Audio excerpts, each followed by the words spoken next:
ซอยคำจักบาทนี่จักบาท300แขนแล้วประตูเด้อเพราะว่าอันมันบ่มีผายผูกแขนเด้อเอาเป็นอันคอนพุงคอนเฮือนคอนซานเด้อเงินจำนวนนี้เด้อเอาคือกันเด้อเด้อเป็นบาทผู้ได้หันชื่อให้ครับโอ้บาทหนึ่งก็นี่นะเฮ้ยนะระวังกันหูแล้วเด้อไปตั้งให้เมียกดเกี่ยวเมียตัวมือเยอะ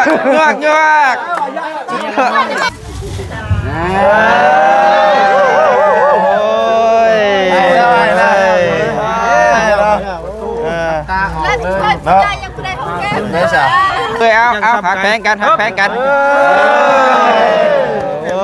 วมือโอ้ยชี้หน่อยแม่เนาะ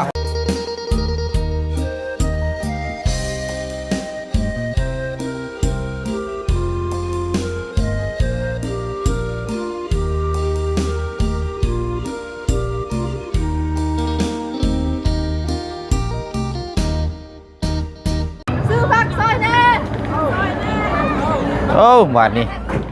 เป็นทั้งแม่ครัวแล้วก็ขายพักน้ำวันนี้เนาะเมาพักมาแต่ใส่ดินี่เนาะโอ้ยเนาะเอาคือว่ามาต่อกันบาทนี้พี่น้องเนาะสำหรับทางขึ้นบ้านเฮือนซานของทางประตูอาเดียเนาะพี่น้องเนาะกะอย่างที่เราเห็นนี่แหละพี่น้องเนาะขึ้นแบบเรียบง่ายกินง่ายเนาะบ่ได้มีพิธีพิถันอย่างมากมายพี่น้องเนาะคนมากินแล้วก็เมื่อแล้วก็ไปเนาะเพราะว่าบ่ได้มีผูกคอตัวแขนแล้วก็บ่ได้มีผ้าขวัญอย่างพี่น้องเนาะเอาแบบเรียบง่ายเลยเนาะเอากะมีแต่ว่าเนาะเดี๋ยวเข้าไปรับไปชมแล้วก็สินำเงินใส่แขนใส่มือเราอยู่จักเล็กจังน้อยพี่น้องเนาะเพราะว่าเพื่อเป็นสิริมงคลสำหรับทางบ้านเฮือนซานหลังนี้แหละพี่น้องเนาะกราบสบายดีและสวัสดีพ่อแม่พี่น้องเบิดสุขุสุคนเด้อพี่น้องเนาะตัดภาพเปิดกล้องมากะมื้อนี้เนาะแสดงความยินดีกับทางประตูอาเดียเนาะพี่น้องเนาะขึ้นบ้านเฮือนซานหลังใหม่ก็เขาให้มีแต่สุขภาพร่างกายแข็งแรงพร้อมครอบพร้อมครัวเราเนาะพี่น้องเนาะอายุมั่นขอนยืนเด้อเนาะอยู่แล้วก็ให้ร่ำให้ด้วยให้ดีกว่าเก่าแล้วบัดนี้พี่น้องเนาะบัดนี้เนาะเข้าไปชมบรรยากาศเบิ่งน้ำการกินข้าวกินน้ำแก่คนเนาะว่าสิลายสิหน่อยสำไรอาหารการกินเฮานี่กะทางน้องหลังร้อยทางทีมงานทางน้องๆเพื่อนเนาะหมู่ครูเฮ็ดกับข้าวให้เพื่อนเนาะถือว่าจัดแจงเลยทั้งปลากับเป็นต้มแล้วก็ทั้งหมูกับเป็นขั่วเป็นอ้อประมาณนี้แหละพี่น้องเนาะเอาเนาะกะก่อนจะเข้าไปหาไปส้มก็ต้องขอบคุณใจขอบคุณทางผู้ใหญ่ใจดีเนาะแล้วทางพี่น้อง FC เฮาเด้อเนาะที่ได้มีส่วนร่วมในครั้งนี้เนาะสำหรับทางเขตของทางประตูอาเดียเนาะพี่น้องเนาะเอาเดี๋ยวพอแล้วพี่น้องเอ้ยไปแสดงความยินดีกับทางประตูก่อนเนาะตัดไปพุ่นก่อน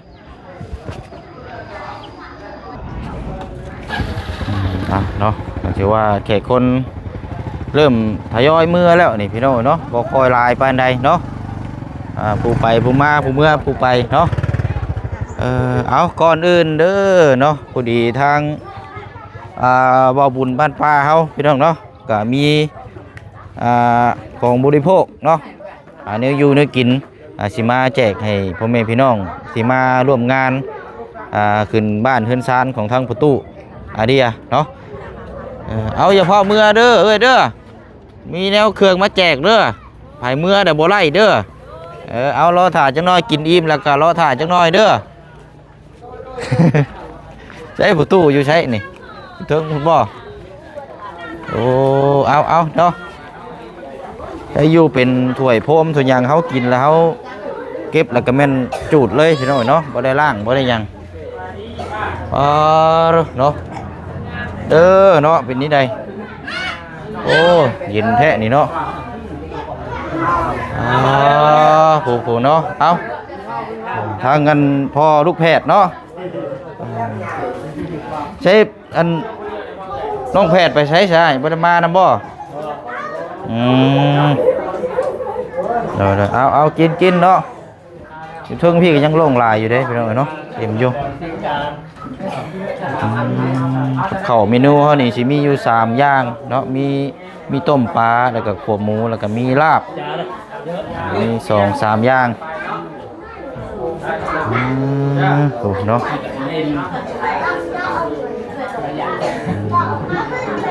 เนาะเอา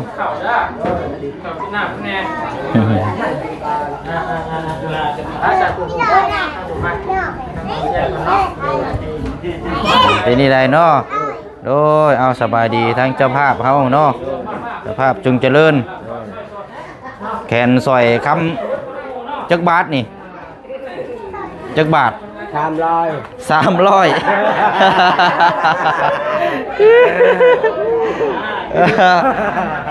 เอ้ยแขนคำ3 บาท3 บาทบ่นี่300 บาท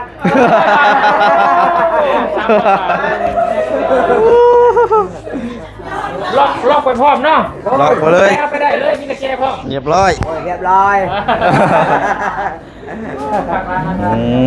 เอานั่งลงนี่ก่อนก็ได้สิอ่ะนั่งลงจังเอาขึ้นแบบเรียบง่ายเด้อนี่นั่งข้างๆกันนี่โอ้ยเนาะเอากินแล้วบ่เข้าเดี๋ยวกินข้าวกินน้ำเด้อเดี๋ยวปวดลมแล้วเพราะว่ามันก็น่าจะเบิดแล้วล่ะคนบัดนี้เนาะว่าผู้ไปผู้มาผู้เมื่อผู้ไปนี่ก็น่าจะเบิดแล้วบัดนี้เนาะเอาเดี๋ยวอะไรเนาะกันอังประตูเนาะแล้วก็2 คนนี่เด้อเนาะหรือว่าเป็นมือดีมืองามบัดนี้เนาะสาธุนับตั้งแต่มื้อนี้เป็นต้นไปก็เฮือนหลังนี้เนาะทางผู้ใหญ่หรือว่าทางชุมเฮาทางทีมงานพี่น้องเนาะเบิ่งเพิ่นแยงนี่แหละบัดนี้ก็มอบให้ชุมเจ้าเลยบัดนี้เด้อเฮือนหลังนี้เด้อเบิ่งเอารักษาเอาได้บัดนี้เนาะ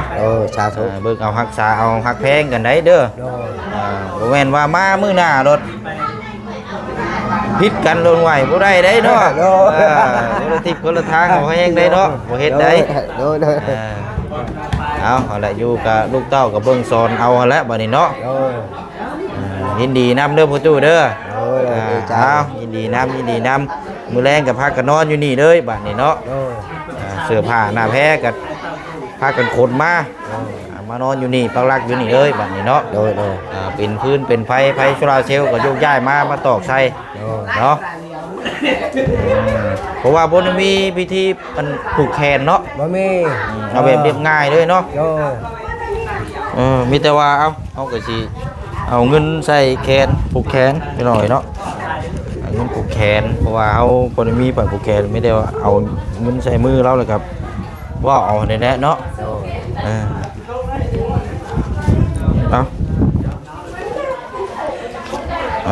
หมอบให้รับให้โชคให้ลาบแล้วบัดนี้เด้อ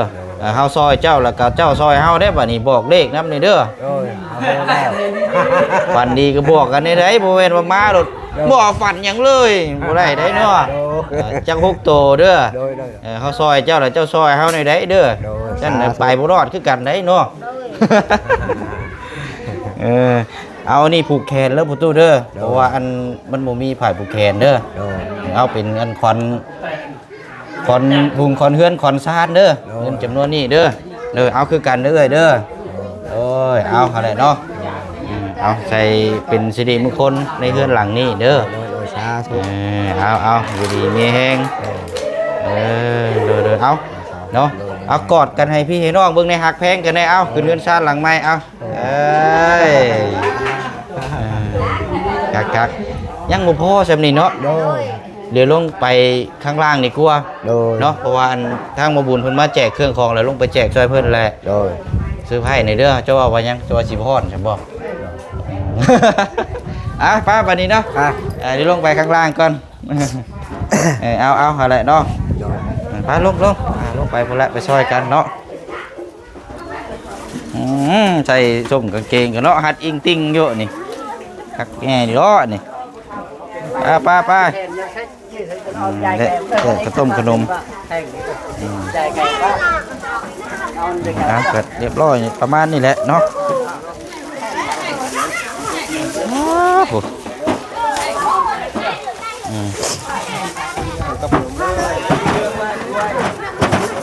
ผ้าปนกับสีมาได้บาทนี้เนาะ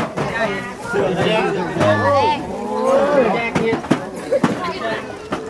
ีแจกเนาะโอ้บ่แจกเขานำเนี่ยบ่นี่แจกเขานำเนี่ยเด้อ อันนี้มันรอคนไทยโทษมันอยู่ได้น่ะเพราะว่า เอาเดี๋ยวจังน้อยจังกินข้าวเราสิมาแจกซอย มาประตูมา แจกซอยแล้วก็สิกอดอันพรให้เบิ่งเลย อันนี้เพิ่นซื้อมาให้เพิ่นที่นี่ได้นี่ จิบบ่ นี่ ยิบนี่เอาไปเบิดลูกก็ได้ชับบาทนี่พี่น้องไหมได้อยู่ซื้อมาหลายอย่างดูตั้งเขาก็ตั้งไม่เห็นบ่ สิบ่มากบ่ มากบาทหนึ่งบาทหนึ่ง บาทหนึงบ่นี่ เงิน อันนี้บาทหนึงอันนี้จักบาทอันนี้อันนี้จักบาท โอ้อันนี้ได้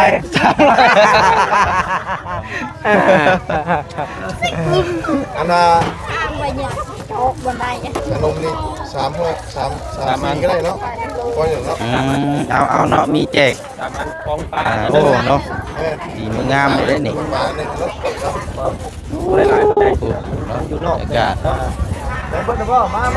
ป มาบาทนี่แจกเริ่มเนาะ ไปทางไหนก่อนเฮา เนาะแม่นผู้ใหญ่ผู้น้อยเอาให้พ่ออยู่ดอกพ่ออยู่หากองหลาย คนละกระป๋องเนาะ เบิดแล้วก็เบิดเนาะ คนละกระเบิดมาเลย เริ่มเนี่ยได้ก็ย่างได้ก็ย่างไปสิเนาะ ไล่แล้วก็ย่างไปพุ่นเนาะ โอเคเริ่มนี่เอาชาชาเอาชา จับไปพุ่นได้ก็ไปตามอัน อ นี้ อกมาทีละคนออกมาทีละคน พี่น้องเอาลูกหลานย่างไป บอกเพิ่นแน่เดี๋ยวบอกเพิ่นแน่ออกมาพี่ไล่ออกไป มาพี่ตู้มาพี่ ไล่ออกมาพี่ลูกออกมา ยังสิมีสดเด็ดอยู่ได้พี่น้องยังสิให้เราหอมกันอยู่ได้นี่ เนื้อ บ่ได้ได้นี่ยัง ขึ้นเฮือนหลังใหญ่เนาะมุมงามบ่มีช็อตมีอย่างเลย หอมแล้วบ่คืนนี่หอมแล้วบ่คืนนี่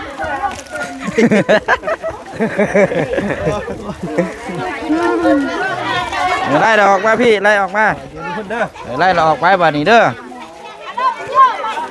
เล็กน้อยพี่น้องเนาะ ไป แล้วคิดถึงพี่น้อง มวนซื่นน้ำเด็กน้อยนี่แหละเนาะ ชมมาซื้อมาประตู7 ปีนี้ย่าเราไปหาเด็กน้อยเอาขึ้นเฮือน ลูก เด็กน้อยแกน ลูก เนาะ ได้ย่างมาพี่ลูก đây đây đây đây đây chỗ này đây đây chỗ tay มาพี่มาพี่ให้เพิ่นคนพูดนี้พูดนี้ เอาขอบใจเพิ่นเด้อขอบใจเพิ่นแน่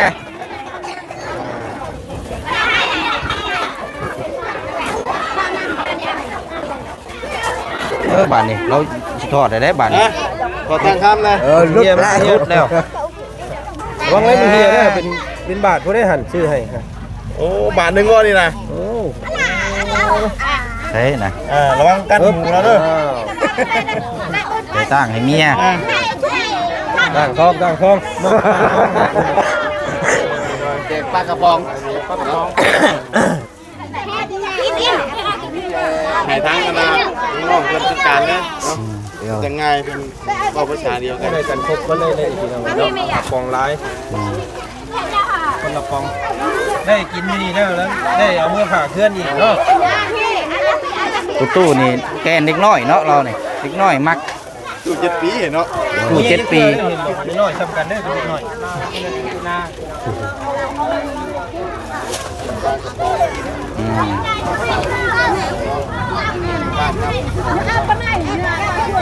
เอาเด้อมาเอาเด้อ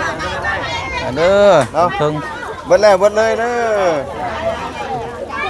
พอแล้วมั้งนี่ ฮะ เบิดแล้วบ่ เบิดได้ เบิดแล้วบ่ คือเงียบแท้บ้านนี่ ได้ทางเทิงได้บ่ล่ะพ่อ đây là tao đâu nghe chơi mà cầm lăng nan thế kia mà cầm lăng nan thế kia dạy chơi à ทางนั้นได้บ่ยืนที่มองที่หัวบ่ เอ๊ะช่างเอิ้น ส มา ร้า แม่ งบ่เอาบ่ ผู้ใหญ่เอาแล้วผู้ใหญ่กัน เฮ้ยน้ำได้ช่างได้พี่น้องเลยเนาะลืมช่างไว้เลยเลยพี่มาพี่ mà เอาเนาะสบายดีทั้งสร้างเขาเด้อ ไปดีช่าง มาดีเด้อ โอ้ให้เพิ่นซองรถช่างหัน ไ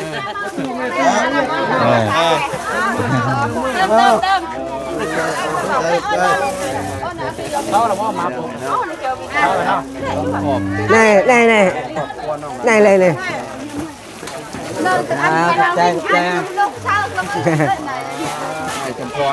ครบไปแล้ววันนี้เนาะ rồi สบายดีเด้อ đây đây đây คือคักคือขนองมันเล็กน้อยเนาะ ม่วนน้ำเด็กน้อยเนี่ยเนาะม่วนน้ำเด็กน้อยลายแล้ว สวัสดีตู้สบายดี เพื่อนตู้นี่มีแต่วัยรุ่นนะตู้เนาะ วัยรุ่นเยอะเอาก็ไม่รุ่นเนาะเล่นกับมันประตู cao có đây chia rồi ya ตัวก็คือให้เนี่ยก็คือให้เราเป็นตะมุน ใช้ฟอดแล้วว่าฟอดแล้วป่ะ พ่อหรือพ่อเกี่ยวเลย ฟอดเกี่ยว เฮ้ยบ่สิพ่อนให้เบิ่งนะเพราะว่าขึ้นเฮือนน่ะบ่สิพ่อนให้เบิ่งเลย ลองปากดูพ่อเกี่ยวกันนะเฮ้ย บอลเกี่ยวเนี่ยตัวมือ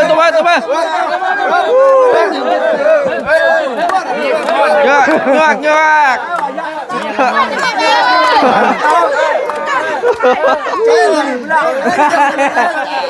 โอ้ยเอา đây แล้วบ่ได้บ่อันนี้แล้วบ่ได้บ่เดี๋ยวเจ้าเก็บไปกันปันกัน เอาแล้วบัดนี้ผู้น้ำตาไหลแล้วซึมแล้ว ฟอดมันยังคือไง ดีใจ ตาซึมแล้ว ฟอดตาซึมดีใจป่ะ เอาฮักแพงกันกอดกันฮักแพงกันกอดกัน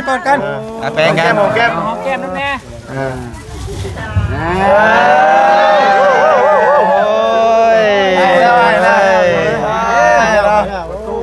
ตาหอมเลยเนาะไม่ใช่ ดีใจเนาะ มีแต่ผัวหอมเมียต้องหอมผัวนะไม่ต้องหอม เอาฮักแพงกันตัวมือโอ้ยชี้หน่อยแม่เนาะสมกับการที่รอคอย คนดีใจ ได้แล้วก็มีมุกดีใจเนาะ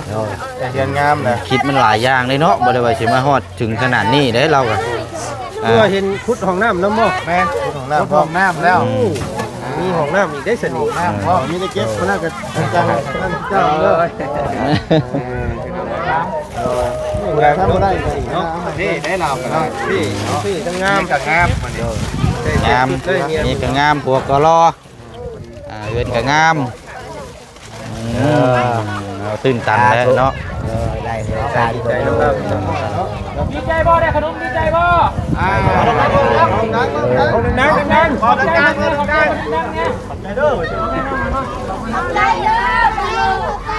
โอ้ย ใจแบบส่งตัวแทนมาหน้านี่นะ ส่งตัวแทน ไปเมื่อไหร่เบิด ผู้ใหญ่นี่ได้พ่อสาวคนหอดนะเนาะ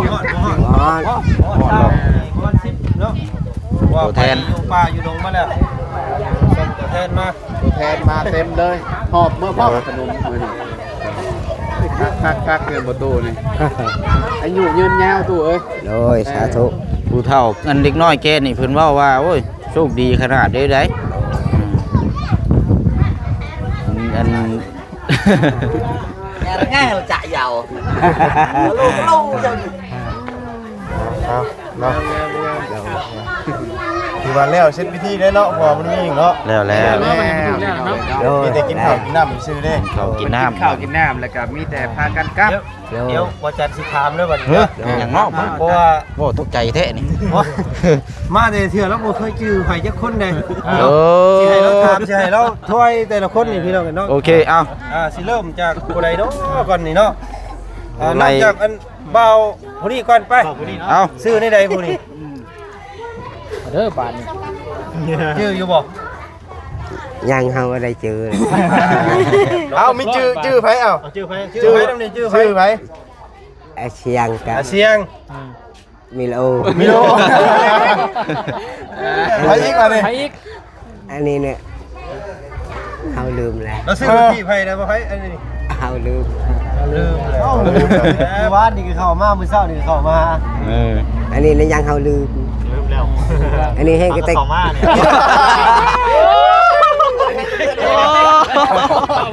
เออนี่ เจ้าชื่อแล้วบ่เขาสิเอาเสาเฮือนเจ้าคืนนั่นมื้อนี่น่ะ เบาบุญ เอ้ยตัวมือ บุญยัง บ่บุญ บุญ บุญยังมันมี2บุญได้เฮ้ยเราซื้อบุญเราก็พอแห้งนะต่ออีกเนาะ ยังหนีแล้วยังได้อะ เนาะ เราลืมแล้ว ผู้นี้ได้ใส่แว่นผู้นี้ ใช้เวทผู้นี้ ผู้แจกปลากระป๋องนี่ ทำไมเบาบุญ เจอได้เจอได้ เคยอยู่ ขอบคุณเนาะ ใช่ผู้ว่านี่ ผู้ถามเจ้าหน่อย ผู้ถาม ผู้ ผู้ถาม ให้นี่ ลืมแล้ว โอ้เราติดปากเลยนี่อาเซียงเนาะ แมนอาเซียนกับอาริโอ มีวิดีโอวิดีโอ มีเบาเล่าได้ เอาแต่งตังทำไม ตั้งให้ไหม แต่งตังใหม่ไอ้นี่เบาลาวแล้วให้เบามิโอ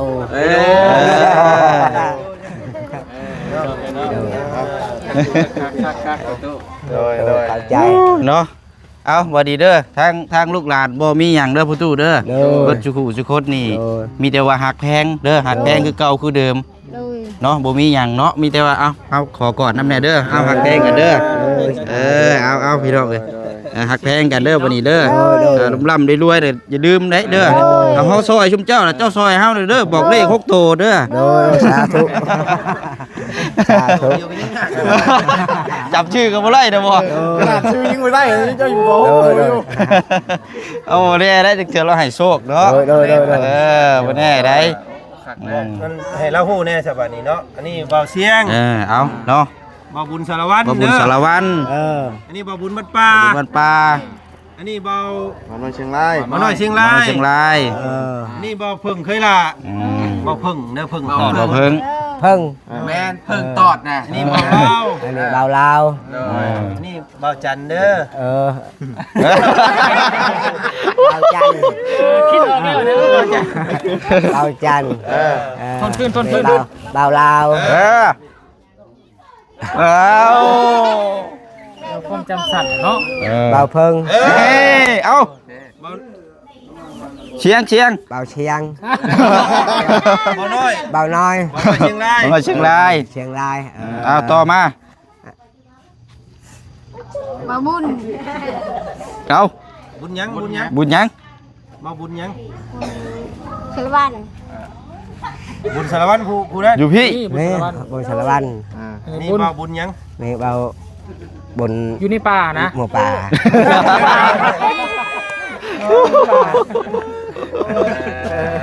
บุญบัดป่าบุญบัดป่าบัดป่า โดยเข้าใจ ก็ดีแล้วเนาะ คือว่าเก่งนะตัวเอ้ย โอเคสาเนาะ ดีใจน้ำเด้อวันนี้ เอาดีใจนำเอาก็ยังอะไรยังบ่ทันได้จบ โดย จบจากนี้แล้วก็คนเสื้อผ้าหน้าแพรมานอนอยู่นี่บัดนี้เด้อ โดย แล้วก็เบิ่งน้ำกันอีกพี่น้องอย่าลืมน้ำกันอีกได้ห้องน้ำยังมีต่ออีกอยู่เนาะเบิ่งแย่งน้ำกันอีกเนาะยังหลายอย่างอยู่เรากันเนาะ ยังมีกับเบิ่งตอนต่อไปเนาะ ตามต่อไปอีก เรือนประตูก็ ผักโสมเนาะ นี่เฮากันชุมเรามาขึ้นมาอยู่เฮือนซานพี่แล้วบัดนี้เนาะหนังเฮือนใหญ่งามบัดนี้กันดูแลเอาเด้อประตูเด้อบัดนี้เด้อ เอาข้าวกินน้ำ กินข้าวกินน้ำก็ได้บัดนี้เด้อโอ้ยไปเนาะเอาพี่น้องเอ้ยข้าวกินน้ำโอเคเนาะ เราถึงวันที่1กับบ่ปานนี่นี่พี่น้อง ไปซะเนาะผู้เชี่ยงก็สิได้ล่ำลาพ่อแม่พี่น้องไปแล้วเด้อพี่น้องเนาะขึ้นบ้านเทือนซานทางประตูอาเดียพร้อมครอบครัวเนาะก็เรียบง่ายสบายใจเนาะพี่น้องเนาะบ่มีหยังมากมายก็คือกินแล้วก็เมื่อเนาะเอาทั้งประตูเพิ่นนี่สังเกตได้ตั้งแต่ต้นจนจบนี่เล็กน้อยนี่สแกนมักหอมเราพี่น้องเนาะก็คือนี่เด็กน้อยอ้อยต้อหรือผู้ใหญ่จะบ่ค่อยมีเนาะเอามื้อนี้ก็ได้เห็นความภาคภูมิใจสำหรับทางประตูอาเดียเนาะก็ได้ โดย ภาคภูมิใจของเราแหละน้ำตาก็ไหลออกมาแบบอัตโนมัติมื้อนี้พี่น้องเนาะ ทางของบ่ ไป บุญ อะไรเนาะทางเชียงก็สิไปกินข้าวกินน้ำแล้วก็สิได้ล่ำลาก่อนวันนี้เนาะเอาลาก่อนเด้อประตูเด้อ